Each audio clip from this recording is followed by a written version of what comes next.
You kill plants. Not on purpose. You just forget to water them. Winter comes, you abandon them. Spring arrives, you expect dead sticks. But what if 7 plants didn't care? What if they survived your worst neglect, came back bigger every year, and actually thrived on abandonment? One plant survives -40 degrees and 3 months without water. Another spreads so aggressively you'll be giving it away to neighbors. A third blooms in full shade under a tree where nothing else will grow. These aren't delicate perennials. These are survivors, unkillable, indestructible, built for gardeners who forget, who travel, who have zero time, who've killed everything else. Drop a comment. What country are you watching from? Because hardiness zones matter for one plant on this list, but the other 6 don't care where you live. Welcome to the green vines. If you've got a black thumb, this video is your redemption. Let's go. Part 1. Why these 7 plants are different. Most perennials demand attention. Regular watering, head deading, dividing every 3 years, winter mulching, spring fertilizing. Miss one step and they sulk or die. Not these 7. These plants have evolved survival mechanisms that make them nearly impossible to kill. Deep taproots that find water 10 feet underground, rhizomes that store nutrients for months, leaves that go dormant during stress and resurrect when conditions improve. They survive winter abandonment because they're dormant. You can't kill a dormant plant. When spring arrives, they wake up regardless of what you did or didn't do all winter. They survive neglectful watering because they're drought adapted. They evolved in harsh climates. Forget to water for 2 weeks? They don't notice. Forget for a month?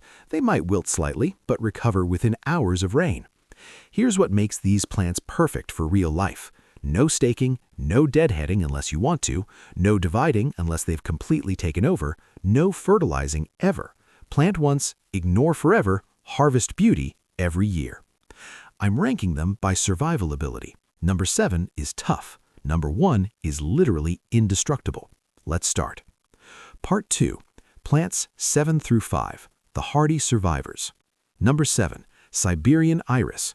Siberian iris survives -40 degrees Fahrenheit. It's native to Siberia, where winter is a way of life. It laughs at your Zone 4 or Zone 5 winter. Planted once, forget it exists. It comes back every spring. Purple, blue, white, or yellow flowers on tall stalks in late spring. Grass-like foliage that stays attractive all summer, even after blooming ends. Drought tolerance, high. Once established, it needs 0 supplemental watering. Its roots go deep. Rain is enough. Neglect tolerance, extreme. I've seen Siberian iris at abandoned houses thriving 20 years after the last human touched them. Where it grows, full sun to part shade. Any soil, wet or dry, clay, sand, loam, it doesn't care. Care requirements, none. Plant it, walk away. Divide every 10 years if it stops blooming, but that's optional. Zones 3 to 9. If you're in Zone 10 or warmer, skip this one. It needs winter cold to thrive. Number 6, daylily.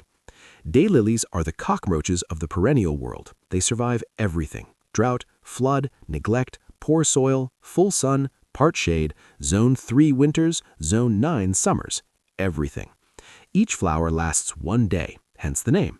But each plant produces dozens of buds. You get continuous blooms for weeks. Colors range from yellow and orange to red, pink, purple, and near black.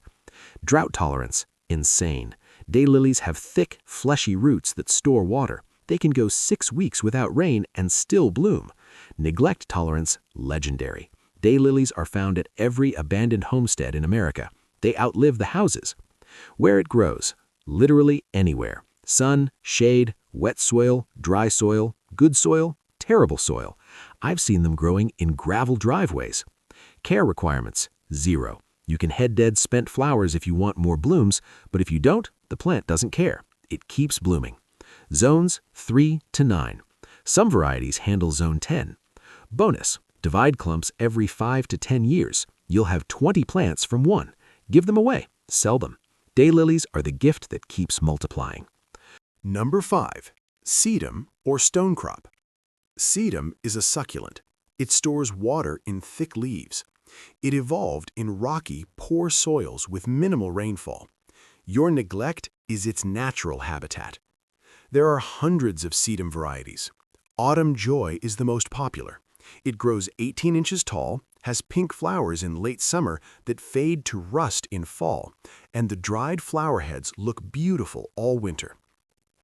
Drought tolerance? Extreme. Sedum can go 2 months without water. Its leaves shrivel slightly, then plump back up after rain. It's designed for this. Neglect tolerance? Maximum. Sedum thrives on neglect. Overwatering kills it. Ignore it and it flourishes. Where it grows? Full sun, well-drained soil. That's it. If your soil holds water, plant sedum in a raised bed or add gravel to improve drainage. Care requirements? None. Don't water it, don't fertilize it, don't deadhead it. The dried flowers are part of its winter interest. Cut it back in early spring when new growth appears. Zones 3 to 9. Warning, sedum is so easy that you might feel like you're not gardening. That's the point. Part 3. Plants 4 through 2, the indestructible spreaders. Number 4. Black-eyed Susan. Black-eyed Susans are native to North America. They survived here thousands of years before humans showed up. They'll survive your neglect. Bright yellow flowers with dark centers bloom from midsummer to fall. Goldfinches love the seeds. Leave the dried seed heads up all winter and you'll have birds visiting constantly. Drought tolerance? High. Black-eyed Susans are prairie plants. Prairies are dry. They're adapted to it. Neglect tolerance? High. They self-seed. They spread. They handle poor soil, heat, cold, pests, and diseases. They're nearly bulletproof. Where it grows? Full sun, any soil. I've seen them growing in gravel driveways where nothing else survives. Care requirements? None. They self-seed, so you don't even need to replant them. If they spread too much, pull the extras, or don't. They're not invasive, just enthusiastic. Zones 3 to 9. Bonus, deer and rabbits usually leave them alone. The foliage and stems are tough and bitter. Number 3. Hosta. Hostas are shade plants that survive complete neglect. They're the solution for that dark corner under a tree where grass won't grow and everything else dies. There are thousands of hosta varieties. Tiny ones 6 inches tall, giant ones 4 feet wide, solid green, blue, gold, or variegated. You can collect them or plant one type and forget it. Drought tolerance? Moderate to high, depending on the variety. Once established, they handle dry shade better than almost anything. Neglect tolerance? Extreme. Hostas go dormant in winter, come back in spring. Repeat for 20 years without intervention. Where they grow? Shade to part shade. They tolerate some morning sun, but prefer shade. Any soil, wet or dry. Care requirements? None. They're slug magnets, but slugs don't kill them. They just chew holes in the leaves. If you care, use slug bait. If you don't, the plant doesn't die. Zones 3 to 9. Warning, hostas spread slowly. If you want coverage, plant multiple, or plant once and wait.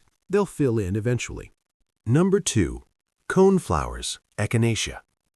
Coneflowers are native prairie plants built to survive drought, heat, cold, and total neglect.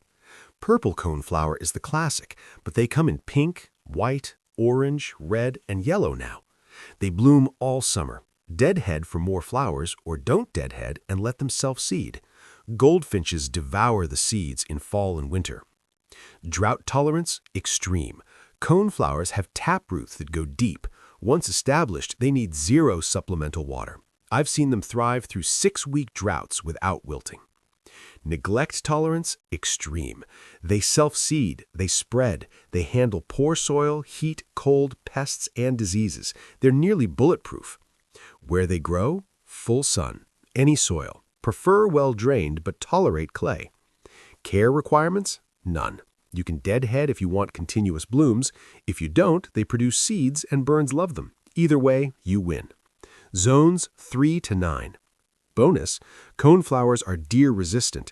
Rabbits usually ignore them. Their foliage and stems are tough and bitter. Part 4. Number 1. The absolute unkillable champion. Number 1. Yarrow. Yarrow is the most indestructible perennial I've ever grown. It survives drought, flood, heat, cold, poor soil, neglect, abuse, and abandonment. I've tried to kill yarrow. It won't die. Yarrow has flat-topped flower clusters in white, yellow, pink, or red. Ferny aromatic foliage. It blooms from late spring through fall if you deadhead. If you don't deadhead, it blooms for 6 weeks and then produces seeds. Drought tolerance? Absolute. Yarrow evolved in dry grasslands. It has a deep taproot and rhizomes. It can go 3 months without water. I'm not exaggerating, I've tested this. At 3 months, it looks dead. Water it once and it resurrects within 24 hours. Neglect tolerance? Absolute. Yarrow spreads by rhizomes. Plant one and within 3 years you have a colony. It doesn't need fertilizer, it doesn't need deadheading, it doesn't need dividing. It just grows.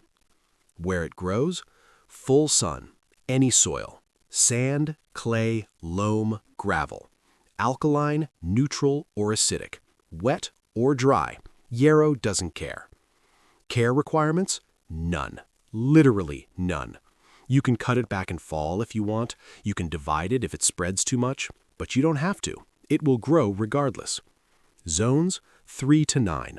Some varieties handle zone 10. Why it's number 1? I've abandoned yarrow for entire summers. No water, no care. It survived 100-degree heat and 3 months without rain. When fall rains came, it started growing again like nothing happened. I've left yarrow through winters with no mulch, no protection, in zone 4 with minus 20-degree temperatures. Spring arrived and it came back bigger than before. I've planted yarrow in pure clay soil with no amendments. It thrived. I've planted it in sandy soil. Same result. Yarrow is the plant for people who kill everything. If you can kill yarrow, you might be actively trying. Part 5. How to plant and forget. These plants are unkillable, but proper planting increases success. Here's the method. Step 1. Dig a hole twice the width of the root ball and the same depth. Don't amend the soil. These plants thrive in native soil. Adding compost or fertilizer encourages soft growth that's less drought tolerant. Step 2. Remove the plant from the container. Loosen circling roots. If roots are tightly bound, score them with a knife. This encourages outward growth. Step 3. Place the plant in the hole. Backfill with native soil. The top of the root ball should be level with the surrounding soil, not buried, not raised. Step 4. Water thoroughly at planting. This is the only time you must water. It settles soil around roots and eliminates air pockets. Step 5. Walk away. For the first year, water during extreme drought, defined as 4 weeks without rain.